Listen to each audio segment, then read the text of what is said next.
Hi, folks, it's Dr. Christine Sauer here with a new episode of Sparkles for Better Mental Health Growth in 5 Dimensions. And today I have a very special guest for you. Her name is Lois Coffee. And Lois, I have known her for a while because Lois is a transformational speaker, a trainer, a coach, and an Ironman triathlete. Wow. And you have coached thousands, I think over 20,000 people in business and in healthy lifestyle since 2000. So that's for over 23 years.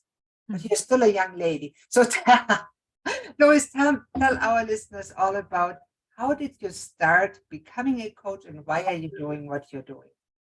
Oh my gosh. Well, thank you so much. I have to tell you a funny story. It's like I am 45, and ultimately I joke that last year during the whole pandemic up till now, I had my midlife crisis, and I actually finally figured out what I want to be when I grow up. So we'll cover that later. But I started out, didn't plan on it being a coach because I was actually in real estate sales at 21 years of age. I landed in real estate after kind of getting jaded by what I studied was broadcast journalism. And as a woman wanting to do sports broadcasting, there was a lot of sexism. There was a lot of unhealthy components in that industry. And I was already a marathon runner at that age.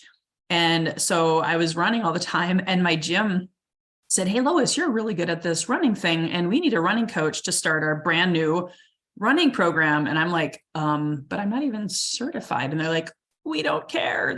You've run marathons, you ran Boston. We think you know what you're doing." And so that was when I started my humble beginnings at age 22, was being a running coach. And then when I was in real estate, I just love teaching. I love coaching and encouraging people. So sure enough, within the first couple of years, I got asked to be a trainer / like mentor coach inside the real estate industry. And I just fell in love with it. So basically that's where it all began. And I've evolved many different times since then. And now up to today, being a transformational coach, microdosing coach, and really getting more into the mind, body, spirit coaching. So that's the Cliff Notes version of my journey. And I've done sales coaching. I had a personal training studio. I did a lot of healthy nutritional detoxes, cleanses, and a whole myriad of things ever since the year 2000.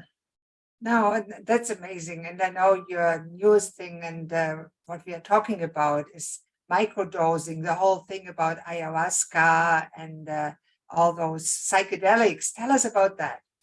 What's your experience with that? Yes, and I'd love to be a light and bring awareness to it. I'm definitely an advocate, but I've also seen the good, the bad, and the ugly. Long story short, when the pandemic hit, I did what I always do. I pivoted well, and I got to $20,000 to $40,000 a month as a sales coach online, never having had an email list, never had a podcast, never even really cared about my YouTube channel. And I was able to pivot within 6 months and get to that level. But I was so unhappy. I was so dead inside. I had lots of friends die. I had my brother, my mom died back to back at the beginning of the pandemic, not pandemic related. My father had already passed, and I was just a walking wounded soul. I wasn't happy in my marriage. And I found a spiritual mentor who just came out of the blue. I think, again, everything happens for a reason, a divine appointment. And he wasn't even in plant medicine, but he said, his guides channeled through him to say, "Lois, you got to do some ayahuasca, some psilocybin, do something, because you are so stuck in your head. Your heart is just like a brick wall from all this trauma, all this pain." And I've never ever did drugs in my life. I never even smoked cigarettes, and never got into cannabis or anything like that. And I was just so open that when he said that, I was like, you know what? I know a mushroom shaman. Never understood what he did, but I called the guy, and I started with a microdosing walk. So what microdosing is like 100 to 200 milligrams. And I think that day I did somewhere around 300, 400 milligrams. And the shaman took me on a nature hike. And I just really, for the first time in probably a couple decades since I started running, I just actually really looked around and I just enjoyed my surroundings. But I was also glad he was there with me, because it also started bringing up some stuff about my mother wound and some painful stuff. And he actually helped me process that. And that was like, all of a sudden I realized, wow, there's so much more I've got to do. So then I started doing deep dive work. So what that means is, instead of small microdosing, I did the heroic dose, with 4 grams of psilocybin with that same shaman. And again, I cried and I cried and I cried. I had a connection with my brother who had passed, who had died of alcoholism. And here I was, a binge drinking workaholic, thinking I might end up like him. And I got to feel him. I got to talk to him. I even could smell him under the heroic dose of the medicine. And that's where it all began. And I, of course, was already starting to think, wow, if I had had this years ago, I wouldn't be a binge drinking workaholic. You know, therapy wasn't working for me. Grief counseling wasn't working for me. And so it was really, for me, a life-changing experience. And I also sat with some really scary groups, some not so great shamans. I had some really terrifying re-triggered traumas, and my mental health was a little off kilter at times because of that. And then I went and found the right groups. I had the right safe container and support and protection, because when you're into medicine like that, the veil is very thin. And there are dark and light forces. And so we've had, I don't know how much you want me to share, but we've had some scary experiences. But then, of course, when I found the right group and the safe container, I just kept unpacking. And so fast forward to today, I'm as of this morning, I weighed myself, I'm 31 pounds lighter. I'm no longer a binge drinking workaholic. My marriage is in total bliss. I understand my shadows, my fears. I was really shutting down a lot of those emotions because of my good girl perfectionist syndrome and all the things that the medicine showed me.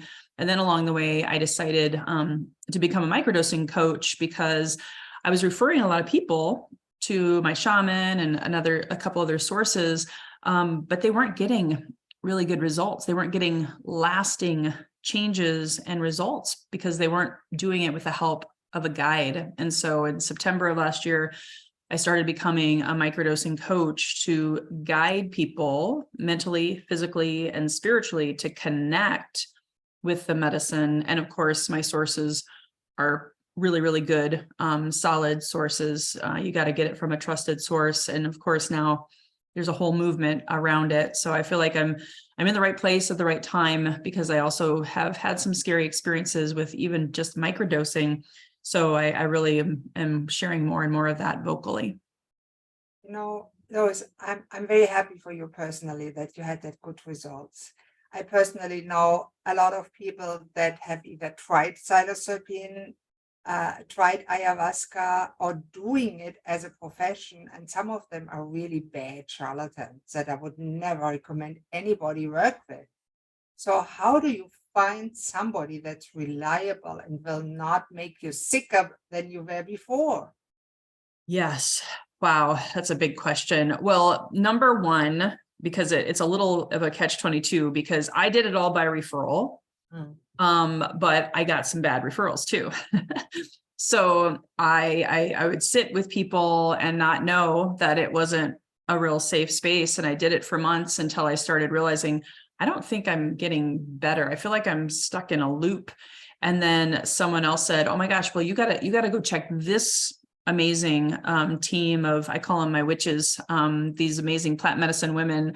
They do an amazing support system as well as amazing ceremonies. So once I found them, I was like, oh my gosh, I'm home. So now that I know that what I've learned, I wouldn't just take a referral, although I would recommend, make sure you get a referral. But I'll maybe give you some questions to ask them also, so that you make sure it's not, like you said, a charlatan, like how long have you been serving? Who trained you? What kind of mental health and spiritual health integration and support do you provide? Which unfortunately, 90% of the shamans, the groups out there, they don't do. That's why I've actually started creating my own integration online wellness community for people who are taking plant medicine to be able to integrate it. Because what happens is when you have all of this information, we'll call it, coming at you, and you're opening up old wounds and eventually, shadow work. It's not all, bliss, right? There's dark and light within us that we've got to process. And if you don't process it and move your body, get the physical components, the purging, some of the spiritual, I had to get my chakras realigned because they were so out of whack from the medicine and sitting with these other groups, that you just want to ask these people before you sit with them, maybe even for references, like, do you have references? Can I talk to them? Which is a little bit sensitive, but if they're really good, they probably have a couple people that they can trust, and you can talk to them confidentially, because it's not legal everywhere yet. So those are the kinds of things that I wish I would have known when I started the journey. Wow, that is quite amazing. And of course, as a physician and a naturopath, I'm very familiar with plant medicine. And now plant medicine is very much broader. You call now psychedelics plant medicine. They're mushrooms. Botanically, it's a different group than plants. So it's just the biological term. But they are grouped together with herbs in a wider thing. And mushrooms can be healing, as we know, for the immune system. And psychedelics like psilocybin are in the same class as other hallucinogen drugs like LSD. So I wonder, is it a revival of what we saw in the 60s with the hippies movement? Absolutely. And I'm going to throw a curveball at you, because I have this book. It's not only that. There's a book I'm reading right now called The Psychedelic Gospels. I don't know if you can see that, but there's evidence now, as you know, this fifth dimensional spiritual awakening, the age of Aquarius. I believe that Jesus and some of the greatest ascended masters were using these tools as sacred medicine for spiritual connection to the divine, to God, to source, creator. And that's the other thing is this is my soapbox. Okay. If you're doing medicine in groups where you're not like on your mat and you're like free to roam and chit chat and just like touch people and do whatever you want, I'm here to tell you that's not a good group, because this medicine is sacred. This is a very personal inner journey. So you want to be on your mat in your experience, and then you can have such an amazing awakening process through it. And it's meant to be sacred. In fact, I only use the word psychedelic because it's very popular, but we prefer to, instead of psychedelic, to say entheogens. Psychedelic means mind manifesting, which is fine. But as you know, we have 3 brains in our body, in our head, our heart. Okay, 5. We'll talk about that. And in our gut. And so that's why I say mind, body, spirit, is you want to be connecting all of those brains, working with in Theo, in God within, and really having a deep sacred experience. It's not meant to be like, unfortunately, that's why, Timothy Leary and those guys in the 60s, they did what they could, but I don't think they were probably looking at it sacred enough. And then it's like anything, right? You have good tools in maybe the wrong hands, or used in not the ways that the sacred plants wanted to be utilized, then you have problems. And that's why I'm very vocal about my experience, because I am very, very concerned as we move towards legalization that honestly, people are going to misuse them. I'm actually not a fan of going to see a psychotherapist and having a sit with them, because they probably don't have a deeply spiritual relationship with the medicine. So that's my concern, just throwing it out there, is if you even go sit as it's legalized with psychotherapists, you really want to make sure that you ask them, so what is your spiritual belief around this medicine? What is how long have you been sitting with it? Do you have a relationship with the medicine? These are additional things that I know I would want people asking of me if I'm serving them, in order to be able to really be connected at the deepest mental, physical, spiritual level. I think that's the way they're supposed to be used. And if Jesus was doing it back then, it was really, really meant to be used in a sacred way. We will never know that for sure, but it is a possibility, because really all spiritual traditions of all times have had traditions where certain specialty people that were highly trained and very responsible have led certain people through experiences like that. And the danger is when everybody in every stage of life now thinks it's like smoking a cigarette or having a glass of wine. It's way different. It's way more dangerous. Yeah. And I know myself, I'm not a fan of modern psychiatry and all those drugs, because what they do the opposite. They dull you and cut you off from a spiritual experience. I've took them. I know how devastating they are for your mental health in the long run. They can be very good on the short term to just keep you quiet and calm. Yeah. But on the long term, and I'm very concerned that they're now giving it to children. That is so sad.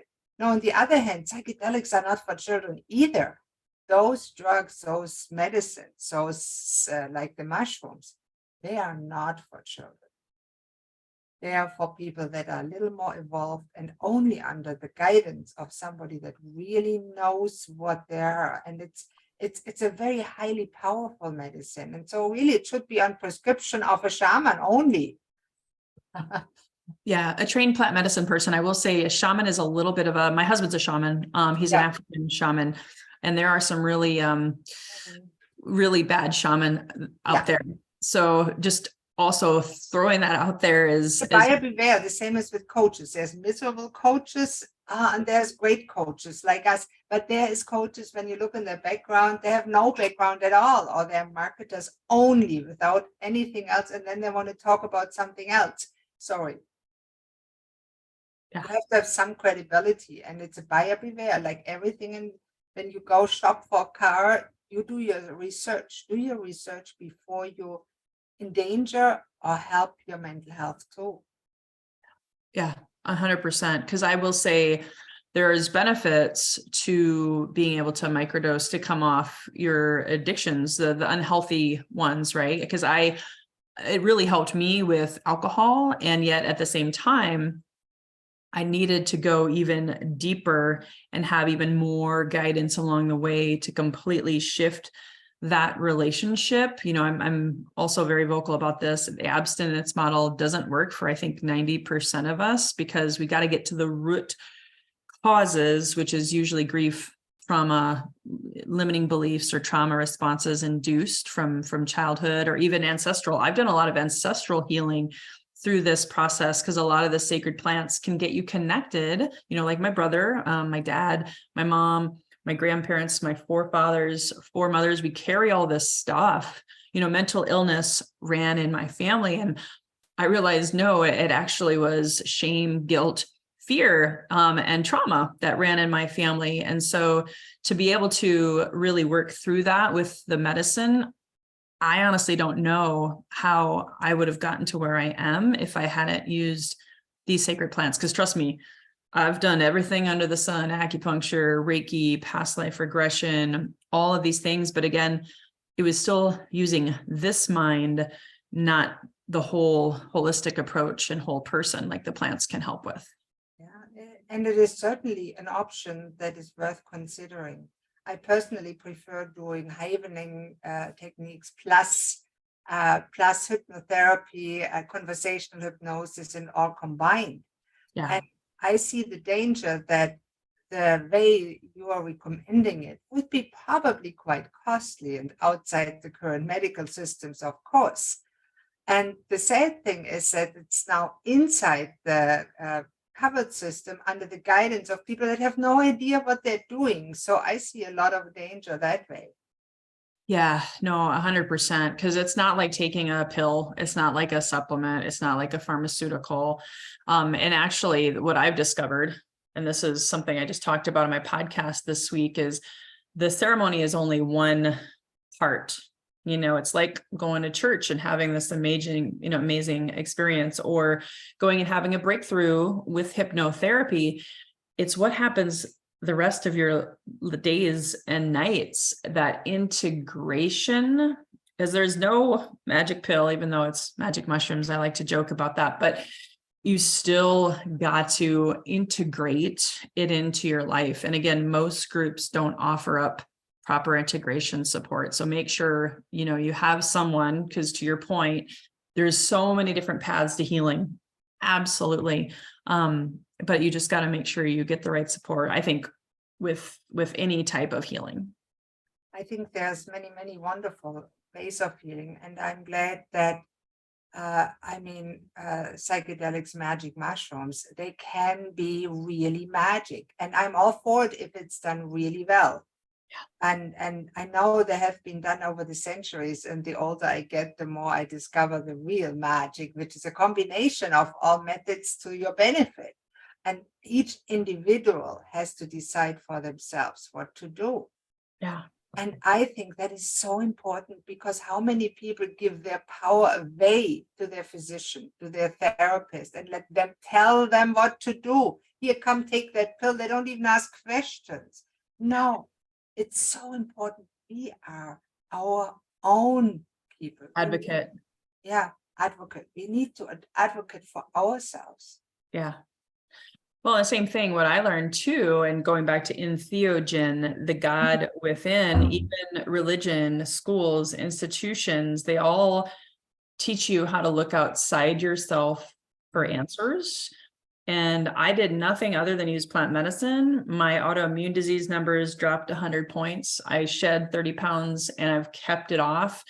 And just all of the awakening elements of it. And then, of course, once I figured out the proper integration, like breath work, Kundalini yoga, all of these things that I now teach inside of my online community, it was just a big aha moment for me to realize I was always looking for the next quick fix or magic pill, or unfortunately, the patriarchal system, we've been taught and trained to always look outside of ourselves. So that's my encouragement. If you guys, because it's not for the faint of heart to go into plant medicine, it's not for everyone, but I will tell you, it can change your mental health, your physical health, and deepen that, divinity within spiritual health in ways where you're going to actually save. I think I'm going to save probably hundreds of thousands of dollars. I'm not even really working with my naturopath right now, because I had so many changes mentally, physically, and spiritually from within, as within, so without. And so I just want to let you guys know it's an investment for sure. I've probably spent about 60 grand in the last 2.5 years, but that was not just on plant medicine. So I want to teach people how to do it affordably, but it's such a great investment that there's a lot of people addicted to healing. They go get Reiki every month. They do this, they do that. No, you can heal yourself if you have the right tools. Yeah, you absolutely can. And sometimes you need a guide to help you heal. And it's so funny when I wrote that little story that I was talking about, the 7 steps to climb the mountain of life. I was thinking of that we are really, as coaches, we are guides. We go with people. They climb the mountain of life and we accompany them. And that's all we do. We push them a little bit, but we don't carry their burden. We give them a way to help them carry it and strengthen them. And I love how you do that. And all great coaches do that. And there always has to be a spiritual, and talking about the 3 brains, mind, body, spirit. I think there's 5 dimensions to mental health, because the financial health is part of it, and you teach that in your business. The social health is part of that. The relationships, you can, of course, sum it all, but I like the pentagon image a little bit, and it's all a personal preference. But I love it. It's really important. So when somebody considers using what you call plant medicine, psilocybin or psychedelics, we're talking about the same thing, magic mushrooms. Yeah. For the first time, what should they do first? How should they go about finding someone that is knowledgeable? Yeah, wow. Well, it's a little bit dangerous. There is a wild west of plant medicine, and there's a lot of people jumping on the bandwagon. So obviously, selfishly, I'm going to say, please talk to me. I do free consultations and can help you self-discover in literally 20 minutes if this is the right path or wrong path for you, or the right time or the wrong time. So make sure you find someone who's I've sat over 50 times and been microdosing several months off and on. And so really, really make sure they have a lot of experience and that they too have a mentor and that they too are still on their healing path. No guru or, again, that whole kind of dogmatic approach. I have all the answers because I'm still healing in my own ways as well. So those are just some things to think about. I wouldn't recommend Googling, but if you literally are afraid, because some people are afraid to talk about and admit that they are looking into this. And so you could Google, reach out to me, but find out if you have a trusted friend who's maybe been talking about it, and ask who are they working with. And again, if they're not working with someone, don't follow that path because it can cause some scary experiences, even with microdosing. I do understand that MAPS, it's a great organization. You can go Google Maps, and there are a lot of really, really good therapists and coaches through MAPS. They actually have a coaching program also. I can't say that I've used them, but I do know some chiropractors and different healers in the space have gone that path. But also maybe read some books on it first. The first thing I did was How to Change Your Mind with Michael Pollan. That book actually helped me, instead of asking again all these other people who may have had good or bad experiences or doing it on their own, because it's not a do-it-yourself thing. That book actually really just hit me in the heart. And I was like, okay, yes, this path is for me. And then I was able to find someone. LinkedIn might be a good source, possibly, because I'm on LinkedIn as a microdosing coach. So you might find someone, but again, to figure out if it's right for you, I'd really recommend that book. There's also the documentary Psychedelica on Gaia. Netflix has actually taken Michael Pollan's book and started doing a series on it, and it's all very science and spiritual. They bridge the two worlds, which to me is a beautiful, beautiful thing. Yes, absolutely. Yeah. So those would be some really quick resources and references. And of course, I'll give you my website where I have a free consultation booking link as well. And it will be in the show notes for the audio version, and it will be under the video on YouTube. And Lois, that said, if anybody watches it or sees it, I recommend looking. I think podcasts or those shows are a good way to get to know practitioner. And I always didn't like that when I was looking for a doctor or a psychologist, I couldn't look at them before. How do they look? How do they speak? Are they my kind of people? And in a podcast or in a show like this, you can see the people in action. You can see them in the natural environment and see, do you like them or do you, because sometimes you have that reaction to people, and people have energy, and you know that, and the energy, you can feel that. And either you get that sparkle, I talk all about sparkle, Yeah. or you don't get that energy. And if you are repulsed by a person, don't work with them. Yeah. And find out too, what do they specialize in? So I'm glad you brought that up, because I might have forgotten like the three biggest things that I love working with people on. And so specializing is really, really important, because if you go to someone, and this happens in plant medicine, they say they can help anyone and everyone. And I focus more on grief recovery, addiction, and then specifically trauma from family of origin. And those are my favorite types of people to work with. But it can help with the effects of all of those things that I mentioned: insomnia, obviously addiction, digestive issues, health issues, weight doesn't come off. You might be in a situation where you just really have tried everything. And I do mean everything, like I did, before kind of like finally opening yourself to this as well. But I love what you said about going and checking out podcasts. I know Joe Rogan's been talking about this for 3 years straight. He almost talks about it every day on his podcast, but he's not a guide, obviously. But there's a podcast called Webdelics that's really good. I was one of their first guests. So there are a lot of good podcast options out there for sure. Absolutely. And that's great. And I don't know if you know the book by, what's the name? When the Body Says No. A wonderful book too by, he's on the West Coast too. Okay. He's a physician. Gabo Mate, of course. Yes. That guy, yeah. Oh my gosh. Yes. I've been studying him because he recommended, I watched The Wisdom of Trauma, his documentary where he recommended ayahuasca, and have been following him ever since. So he's great. He's Yeah. good people.